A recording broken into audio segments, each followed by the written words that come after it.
Hey guys, welcome here once again. What's up, everybody? Welcome to the RTB spoiler talk for Spider-Man: No Way Home. At the time of recording this, it's after Christmas, so I hope you guys had a fantastic Christmas. I sure did. It was peaceful. It was great, and I also saw The Matrix Resurrections. I'll have that uploaded sometime in the upcoming week because I was very kind of busy with holidays. Didn't really have time to sit down and review it yet because we went to a late showing and me and my brother would drink up. Me and my older brother stood up late talking and drinking wine and having a good old time towards the end of Christmas moments doing other things with my family. So it was great. But with that being said, I hope you guys had a good Christmas. And let's get to why we are here. Spider-Man: No Way Home spoilers. You have been warned. It says so on my thumbnail, and I'm not a thumbnail, but title card, I should say. This is spoilers. So if you have not seen the movie yet, click away, see it, and come back to hear my thoughts. Otherwise, you will be spoiled. So you have been warned. You can't say, "Oh, you spoiled me."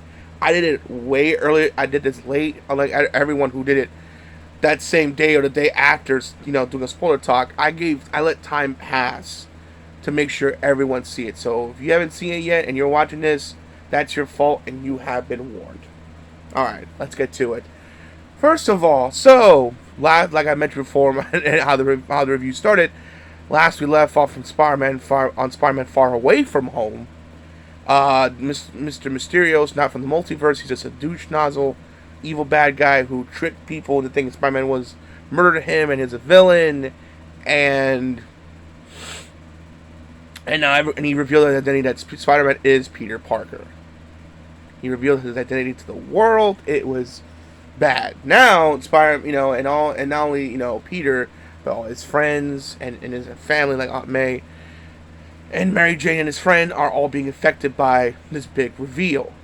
They're trying to go to college. They can't because of the controversy that's going on. And I like how the crowd is split. There's some people that are with Mysterio. Mysterio didn't do nothing wrong, and there are people that are on Spider-Man's camp. Like, no, he's a hero. So there's like those two sides.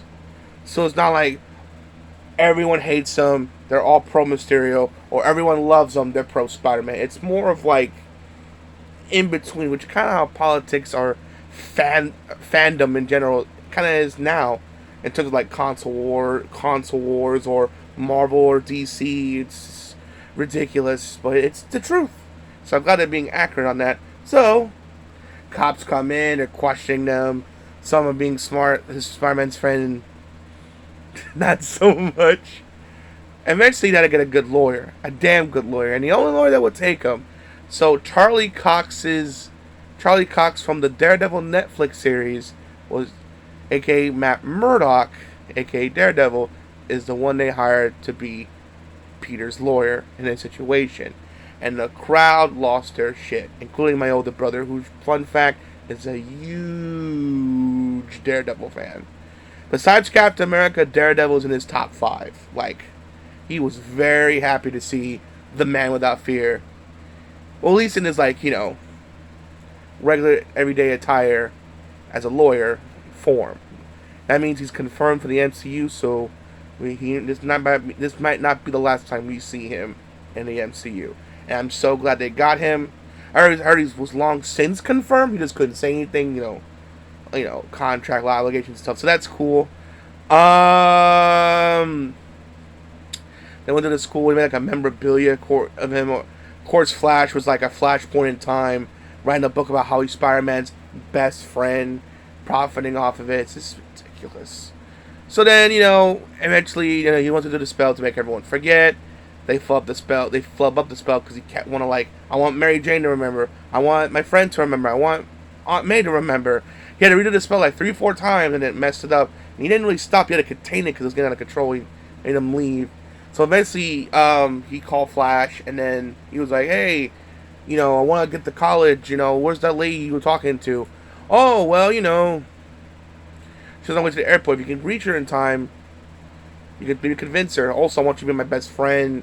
Swing me to school for a week or so. It's ridiculous, but whatever. But while you're trying to convince her to like, hey, if not me, at least let my friends in the college to let my decisions impact them. All of a sudden, that's when Doctor Octopus came. Of course, people applauded, had an epic fight. It was fantastic. And then shortly after he defeated him, because the nanotech like kind of like infused was like his Doctor Octopus claws. And at first, I'm like, oh no, this went from bad to worse. But no, since it's Peter's suit, he can control his nanomachine, suit.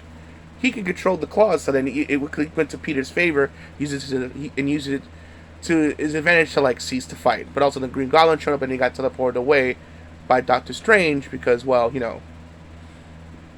realized that people from the other universes showed up because he had an epic fight. Which that's the one thing I'm mad about. Now that I'm looking back, because apparently he off screen he had a fight with the Lizard. Why didn't they show that? I would love to see that little like scuffle between him and I mean, it would have been like a quick little thing, but still, maybe I don't know. Maybe Benedict Cumberbatch, the actor who played Doctor Strange, maybe he didn't have time to shoot that extra scene. But it's just kind of annoying that I kind of wanted to see that. I thought it was cool, but whatever. So then you gave him a special suit to like combat the villains and teleport them to the to like. To the little like secret like compartment that Doctor Strange has to hold these villains. So then they got Doc Ock first. Then they figure out, and he got his friends involved, Mary Jane and his friend, to like his techie friend to like help track to find the other villains. So then he went after Electro, epic little fight there. Then Sandman showed up. Sandman helped Spider-Man at first because Sandman was really a villain. Per se, if you saw Spider-Man 3, this guy just trying to get money to help his family. Epic little fight. He teleports him. He's like, yo, what did you do to him? And it's like he freaks out. He's gonna attack him to defend himself. And he teleports him. Then eventually, Green Goblin figures out that they're not where they once was. And then eventually Peter brings him over to where Doctor Strange is holding the other villains at. So he's getting all the villains, and it's really fantastic how they're getting everyone together in this one spot. And now they're trying to like, yes, you got the Lizard. So it's the Lizard first, then Doc Ock, then eventually Electro, Sandman, and now, the Green Goblin, aka Harry Osborn. Oh, Norman Osborn. So now Doctor Strange is like, okay, they're from another universe because of the spell that messed up. They know Spider-Man, so they're leaking through to our world, aka the MCU. And it was one of those things like, hey, do you know who this Peter Parker? Do you know because remember, right there. I mean, in the trailer itself, even though it didn't show it, it was a big surprise. But right there, I think they shouldn't have showed that clip either from the trailer. If you're wondering what I'm talking about, during the little scuffle between, Tom Holland, Spider-Man, and Doc Ock, he's like, because at one point,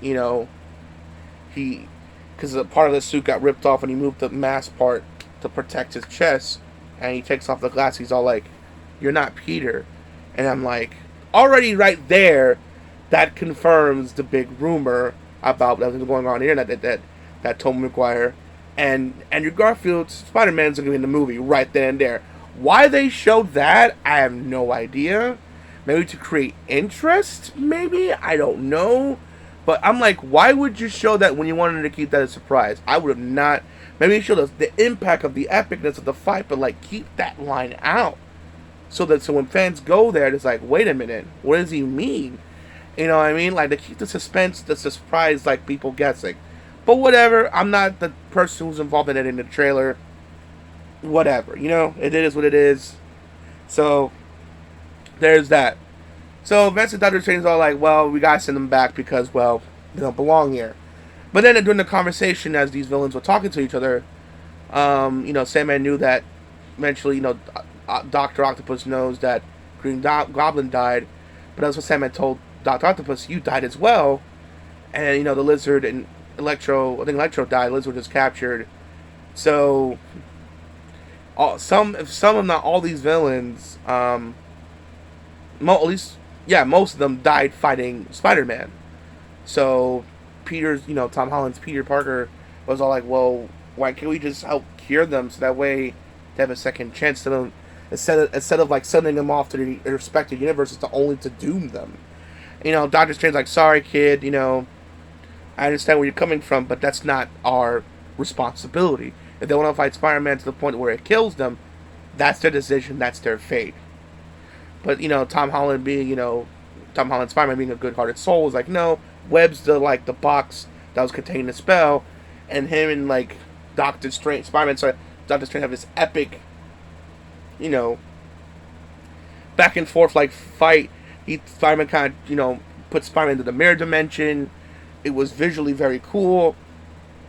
Excuse me. So, eventually somehow Spider-Man managed to trap him in there, so that way he can go with who's like the Ame convince him to do this, to go and help the villains, help cure them and stuff, and and some of them were convinced to go for it. Some weren't.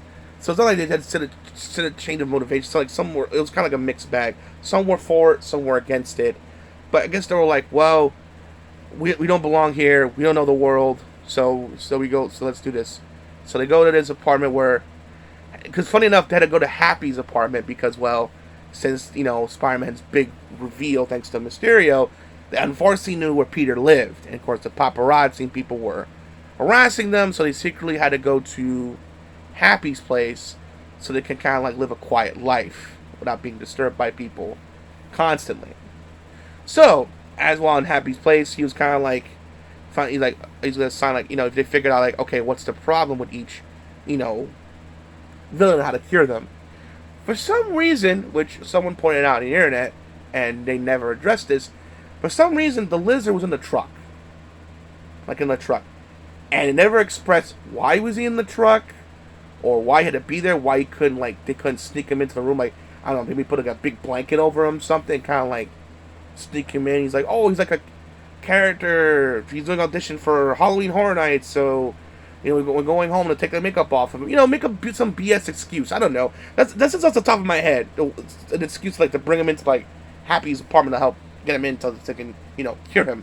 But, they never got this, he has to be there because in that truck for Lizard, has to be in the truck for reasons. So, there was that. That was never addressed. So, kind of one of the problems there. The CGI wasn't the word. It was good looking, but it came off, I guess you could say, cartoonish. And then at times it did, but it never took me out of the movie. It's a fantasy. It's whatever, It is what it is, and I enjoyed it. So he went to fix Dr. Octopus first. It worked, and then he was working on and William Dafoe was helping him. Of course, William Dafoe, aka Green Goblin, was helping him. Norman was helping him. Harry's his son. I don't know why I said Harry, but I did correct it. But Harry Osborn's his son, and Norman's the father. Just want to get the confusion out of the way, wondering how I got that mixed up. Anyway, so he was kind of helping Peter to cure the other villains and stuff, and it was going well. Doc was a success. They figured out how to cure Electro, and they were coming up for a cure for the Green Goblin. So everything was going well, but then all of a sudden, Peter's spider sense was going off, and it was kind of he was having an anxiety attack. His spider sense was going off, and he didn't know why, and it seemed like everyone was cool. It was what's happening? And and he shot the web, and then he at Norman because the Green Goblin persona was taking over and stuff, and also he kind of convinced the villains pretty easily, I have to admit, which I'm not gonna deny that's a flaw, to join his side. Why would you listen, Peter? We should do what we want. We're gods here. We're in a new place. We practically have the power of gods. We should do what we want. We shouldn't be restricted, whatever. He easily convinced them. They all kind of break free, more or less. They all escape. Dr. Octopus tried to help, but of course, he kind of got shut out by Electro, and Spider-Man and Green Goblin had an epic fight. Which, fun fact, I think I said before in my non-spoiler review, William Dafoe did his own stunts, and this dude is 66 years old. Like, Jesus, you know? Oh, man. So, there was that. At an epic back and forth tussle. And again, he didn't get hurt based on what known anyway. So, kudos, good job to the stunt team. Eventually got some kind of, like, suit, which was pretty cool. And then, like, he threw a bomb at you know, Aunt May. Peter tried to, like, block it. And the part that confused me, I think maybe it was the glider, because the glider kind of hit Aunt May earlier. I think maybe some of the ricochet from the bomb that Peter was trying to, like, smack away from the Green Goblin was maybe hit her back, because it starts to seem like, oh, good, she's fine. Everything is fine. You know, she might be a little bit hurt, but then she was having a hard time breathing, and then eventually she had to lay down. She said, of course, said the famous line, "With great power comes great responsibility." You know, she was kind of like struggling to breathe, and then she kind of laid down, and eventually she died. She lay down, and she died, and it was a very emotional scene. I mean, Tom Holland like acted his ass off. Like, it was such a heartbreaking. It was like, is this really happening? Like, oh my god, like, it just, they went there, like, it got dark.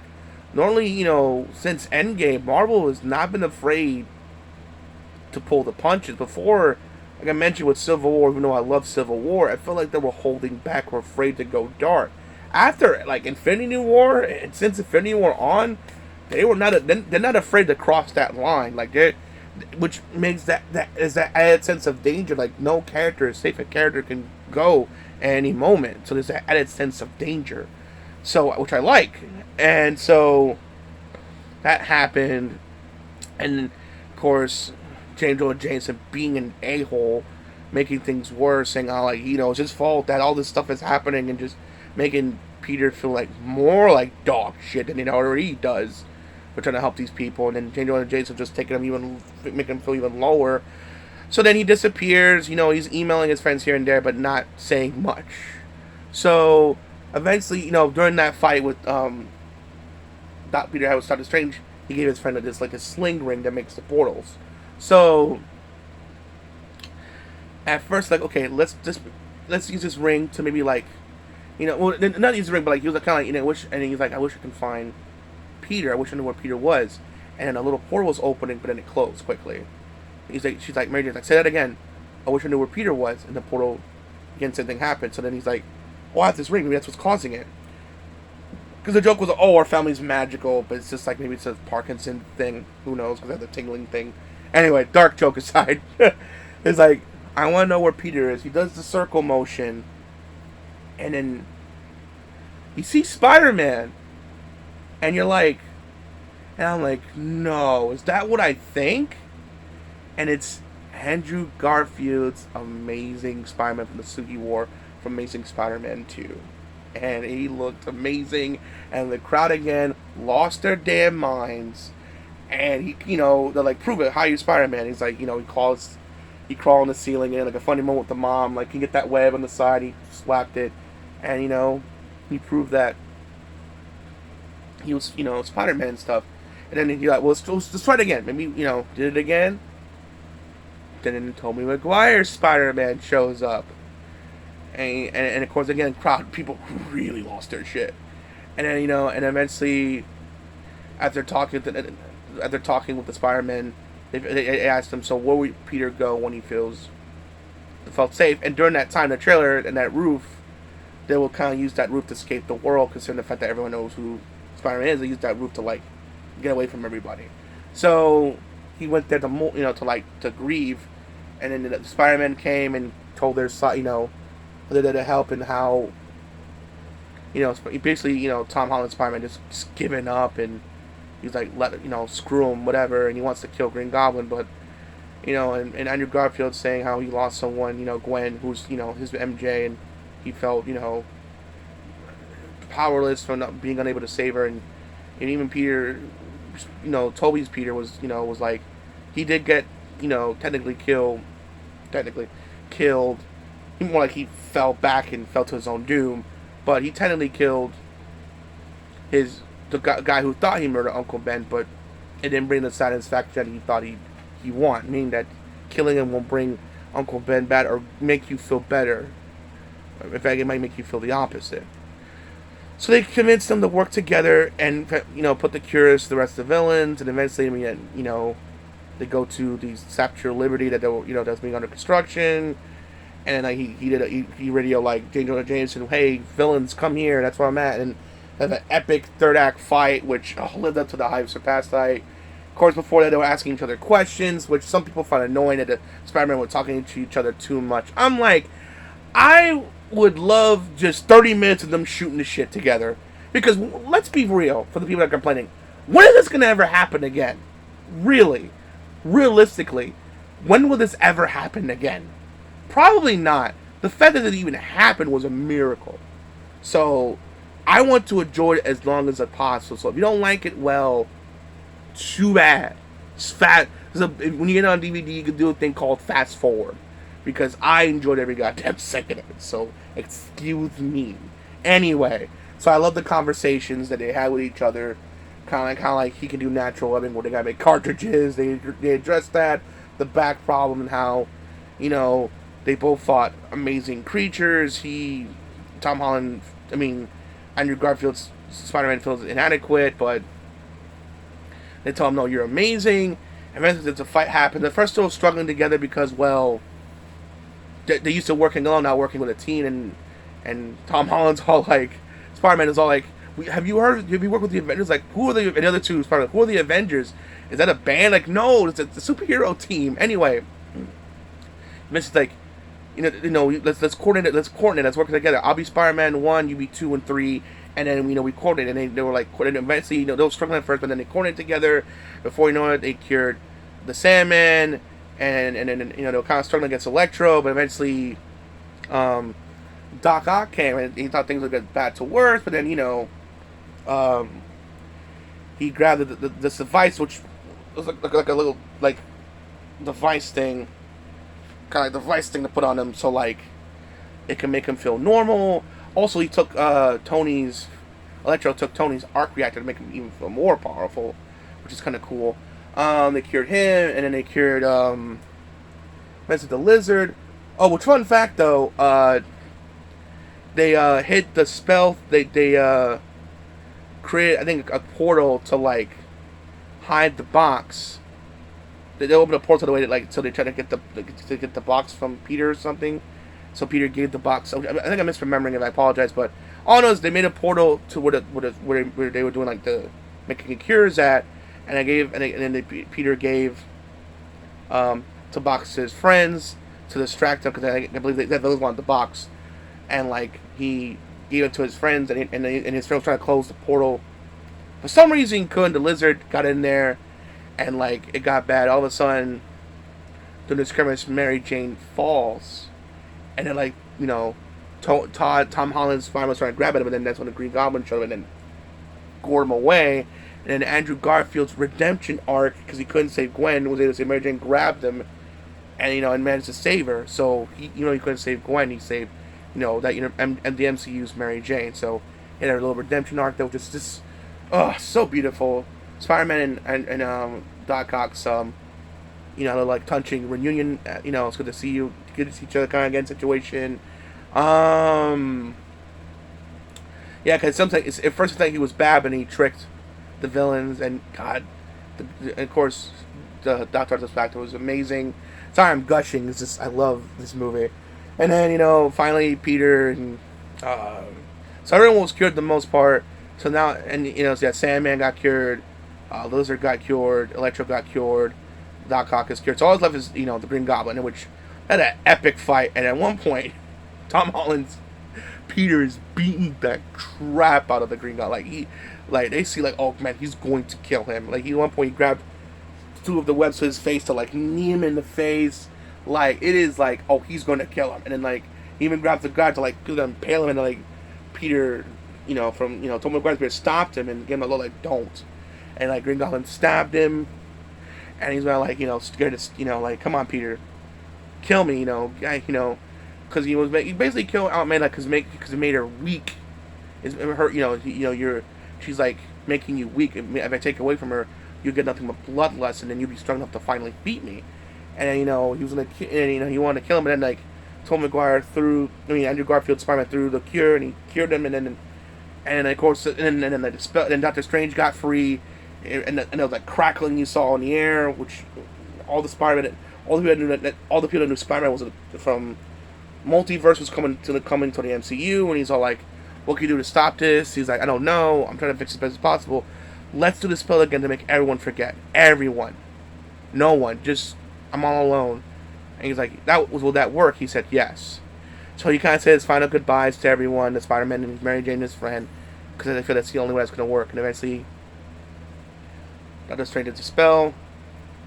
The holes closed up, and then Peter was on his own. Was all alone now, because no one knows who he is now. So it's like starting all over. Happy to know who he is.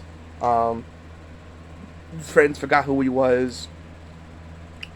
So he's kind of alone. He got into the apartment.